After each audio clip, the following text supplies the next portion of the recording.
வள்ளல் பெருமானுடைய சிந்தனைகளோடு இன்றைய தினம் துவங்குகிறது, இந்த விடியல் துவங்குகிறது. அவருடைய சிந்தனைகள், தத்துவங்கள் எல்லாவற்றையும் நாம் உள்வாங்கி கொண்டிருக்கிறோம், நம்முடைய சுவாசமாக உள்வாங்கி கொண்டிருக்கிறோங்கிறது தான் மிக முக்கியம். ஒரு சிந்தனை முதல்ல, உங்களுக்கு பிடித்தமான, மனசுக்கு பிடித்தமான ஒரு வேலையை தேர்ந்தெடுத்து கொள்ளுங்கள்.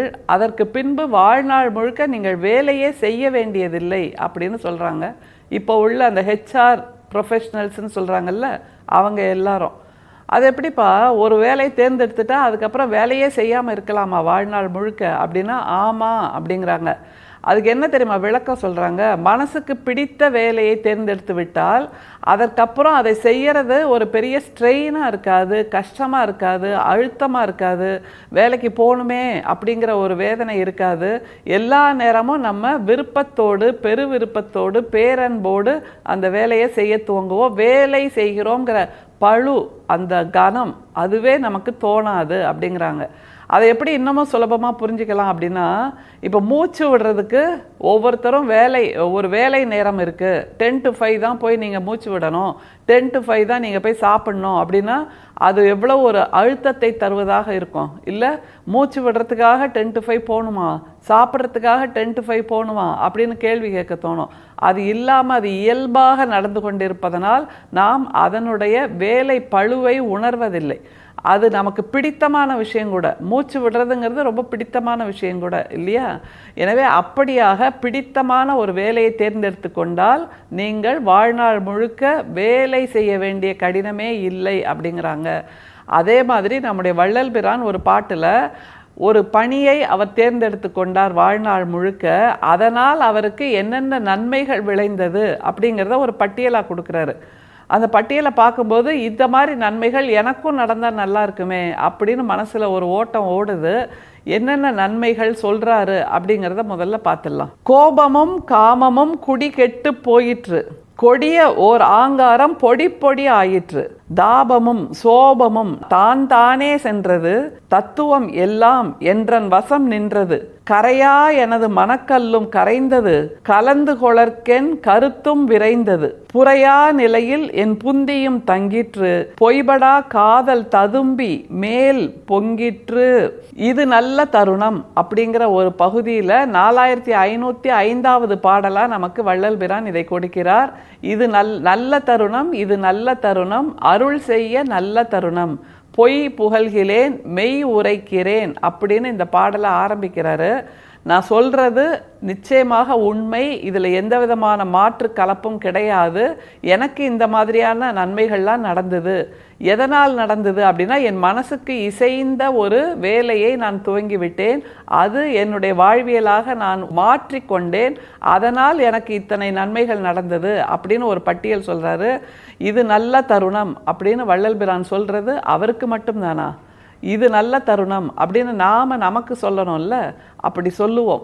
எதை படித்த பின்புனா வள்ளல் பிரானோட இந்த பாட்டை படித்து புரிந்து கொண்ட பின்பு திரும்பவும் வள்ளல் பிரான் வார்த்தைகளோடு நம்முடைய பயணம். கோபமும் காமமும் குடிகெட்டு போயிற்று. எவ்வளோ அழகான ஒரு நன்மை முதல் வரியிலே சொல்கிறார் பாருங்க. கோபமும் காமமும் குடிகெட்டு போயிற்று. பொதுவாக இந்த குடிகெட்டு போயிட்டுருங்கிறத ஒரு நெகட்டிவ் வேர்டாக நம்ம பயன்படுத்துவோம். ஆனால் அப்படி இல்லாமல் தேவையற்ற உணர்வுகள் என்னிடமிருந்து அற்று போயிற்று, இனிமேல் அங்கே புல் கூட முளைக்காதுங்கிற நிலைக்கு அதை நான் விட்டு விலகி வந்து விட்டேன் அப்படின்னு தெளிவாக சொல்கிறார். கோபம், நம்ம எதற்கெடுத்தாலும் மக்கள் மீது கோவப்படுவோம்ல. ஒரு விஷயம் நடந்துடுச்சுன்னா நம்மை நாமே திட்டிப்போம் சில சமயம், அல்லது அந்த சம்பவத்தின் மீது கோவப்படுவோம், அல்லது இயற்கையின் மீது கோவப்படுவோம். இன்றைக்கி யார் முகத்தில் முழித்தேன் தெரியலையே அப்படின்னு அந்த ஒரு கோபம் வேற இருக்கும். எனக்கு மட்டும் ஏன் இதெல்லாம் நடக்குது அப்படிங்கிற ஒரு கோபம் வேற இருக்கும். அப்படி இல்லாமல் அந்த மாதிரியான கோபதாபங்கள் எதுவும் இல்லாமல் நான் நிதானமாகினேன். இது எனக்கு நடந்திருக்கு, அதன் மூலமாக எனக்கு என்ன செய்தி அதிலிருந்து வருகிறது, நான் இன்னமும் அதிகமாக பக்குவப்பட போகிறேங்கிற அந்த ஒரு தெளிவு கிடைச்சிது அப்படிங்கிறாரு. சரி, கோபமாச்சு, காமமாச்சு. காமம்னா எதை சொல்கிறாரு? அந்த உடல் மீதான இச்சை மட்டுமா? இல்லையே, பேராசைன்னு ஒன்று இருக்குல்ல, அதற்கும் தமிழில் காமம் என்றுதான் வார்த்தை, காமம் என்றுதான் பொருள். அப்படின்னா பேராசை, எதற்கெடுத்தாலும் பேராசை. பக்கத்து வீட்டுக்காரங்களை பார்த்தா பேராசை, எதிர் வீட்டுக்காரங்களை பார்த்தா பேராசை, தொழிலில் ஜெயிச்சு நிற்கிறவங்கள பார்த்தா பேராசை. ஆனால் நாம் ஒன்றை மறந்துடுறோம், அவர்கள் வெற்றி பெற்று நிற்பது என்பது அவர்களுடைய வியர்வையால், அவர்களுடைய உழைப்பால், அவர்களுடைய விடாமுயற்சியால், அவர்களுடைய தொடர் அர்ப்பணிப்பால்ங்கிறத மறந்துட்டு பேராசையை மட்டும் நம்ம மனசில் சேர்த்து வச்சோம்ல, அதுவும் எனக்கு இல்லாமல் ஆயிடுச்சு அப்படிங்கிறார். வள்ளல் பிரானுக்கு கூட கோபம் இருந்திருக்கிறது, வள்ளல் பிரானுக்கு கூட காமம் என்கின்ற பேராசை இருந்திருக்கிறது. அப்படின்னா நமக்கு அது அடையா நிறைய இருக்கும், இல்லைன்னு மட்டும் சொல்லிட முடியாது. எனவே அதிலிருந்து விடுபட வேண்டும் என்றால் நாமும் நமக்கு பிடித்தமான ஒரு வேலையை துவங்க வேண்டும். அது என்ன வேலைங்கிறத தொடர்ந்து சொல்றார் பாருங்க வள்ளல் பிரான். கொடிய ஓர் ஆங்காரம் பொடி பொடி ஆயிற்று. கொடிய ஓர் ஆங்காரம்ங்கிறாரு. ஏன்னா அந்த ஆங்காரம் மற்றவங்க மேலே நம்ம செலுத்துகிறோம், ஆனால் அது நமக்கே தீமையாக விளையும். அதுதான் அதில் மிக முக்கியமாக நாம் மறந்து போகிறது. அந்த ஆங்காரம், ஓங்காரம்னு சொல்லுவோம்ல, ரௌத்திரம், தவிர்க்கவே முடியாத அல்லது அளவிடவே முடியாத, அடக்கவே முடியாத அந்த ஆத்திரம், ஓங்காரம், ஆங்காரம், அது கொடியது. யாருக்குன்னா நாம் மற்றவங்கள பார்த்து கத்திடுவோம், திட்டிடுவோம், எல்லாமே சொல்லிடுவோம், வார்த்தையை கொட்டிடுவோம்.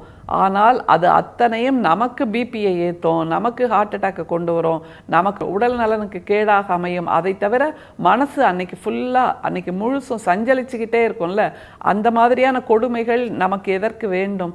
அப்படின்னா அந்த ஆங்காரத்திலேருந்தும் வெளியில் வரணும்னா வள்ளலார் வந்து விட்டார்னு சொல்கிறார். அடுத்த நன்மை பாருங்க, தத்துவம் எல்லாம் என்றன் வசம் நின்றது. யார் எதை சொன்னாலும் அதில் உள்ள நன்மைகளை என் மனம் ஏற்றுக்கொள்ள ஆரம்பித்தது. என் வசம் நின்றதுன்னா நான் அதில் தெளிவாக புரிந்து கொள்ள ஆரம்பித்தேன். மனசு சஞ்சலம் இல்லாமல் இருப்பதனால் தெளிவு கிடைத்தது. அதனால் எல்லா தத்துவங்களையும் என்னால் உள்வாங்கிக் கொள்ள முடிந்தது அப்படின்னு ஒரு பட்டியலை கொடுத்துட்டாரு. அடுத்தது வர 4 வரி இன்னும் ரொம்ப சுவாரஸ்யம். கரையா எனது மனக்கல்லும் கரைந்தது, கலந்து கொளர்க்கியன் கருத்தும் விரைந்தது. கரையா மனசு அப்படிங்கிறாரு. யோசிச்சு பாருங்க, வள்ளல் பிரான் புல் மெலிந்திருந்ததை பார்த்தால் கூட மனசு நடுங்கியவர், எல்லா உயிர்களுக்கும் அன்பு செலுத்தியவர். அவர் கூட தன் மனசு பாறை மாதிரி இருந்தது அப்படின்னு சொல்கிறாருன்னா நமக்கு அது நிச்சயமாக பெரும் பாறையாக இருக்கும் அப்படிங்கிறத நம்ம மறுக்கவே முடியாது. அந்த பாறை மனசு கூட கரைஞ்சு போச்சு. அப்படி கரைஞ்சு போய் இளகிய நிலையில் இருக்கக்கூடிய போது என்னுடைய மனசில் இருக்கக்கூடிய சிந்தனைகள், தத்துவங்கள் எல்லாம் அந்த இளகல் நிலையோடு போய் சேர்வதற்கு, இணைந்து கொள்வதற்கு விரைந்து ஓடிச்சு அப்படின்னு சொல்றாரு.